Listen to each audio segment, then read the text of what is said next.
చూడండి, గౌరవ ముఖ్యమంత్రి రేవంత్ రెడ్డి గారు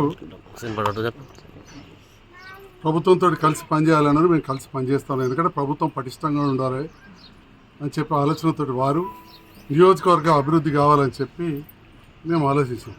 నేను ఈరోజు జీవన్ రెడ్డి గారిని సూటి ఒకటే ప్రశ్నిస్తా ఉన్నాను. అసెంబ్లీ ఎలక్షన్లో మిమ్మల్ని మా నాయకులు ప్రజలు ఓడగొట్టిన తర్వాత మళ్ళీ కాంగ్రెస్ పార్టీ మీకు ఎంపీ టికెట్ ఇచ్చినప్పుడు ఎంతమంది బీఆర్ఎస్ నాయకులను మీరు కండవ కప్పి చేర్చుకోలేదండి? అంటే మీరు కండవ కప్పి పార్టీలో చేర్చుకున్నప్పుడు మీకు ఇవన్నీ జ్ఞాపకం రాలేదా? పాత కాంగ్రెస్ నాయకులు మా నారాయణ రెడ్డి అనను ఇట్లాంటి వాళ్ళందరూ పాత వాళ్ళు ఉన్నారు, మరి వాళ్ళకి ఇబ్బంది అవుతుందని చెప్పి ఆలోచన రాలేదా?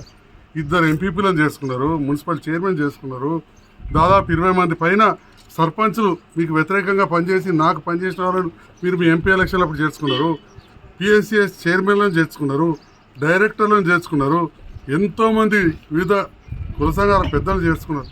మరి అప్పుడు 2023 ఎలక్షన్లో నాకు పెద్ద ఎత్తున మద్దతు ఇచ్చిన నాయకులను మీరు ప్రభుత్వం వచ్చిందని చెప్పి మీకు అన్ని రకాల చూసుకుంటామని చెప్పి ఈ ఎంపీ ఎలక్షన్లప్పుడు మీరు పార్టీలో జాయిన్ చేసుకోలేదా?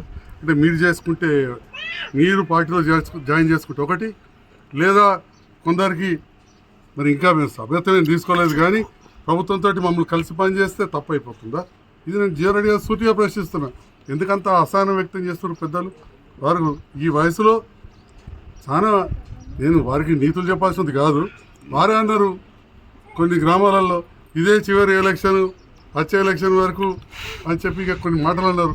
మరి ఇదే చివరి ఎలక్షన్ అంటే పోయిన ఎంపీ ఎలక్షన్లు అన్నప్పుడు ముందు పార్టీ బలోపేతంగా ఉండాలని కాంగ్రెస్ అధిష్టానం ఆలోచిస్తుంది.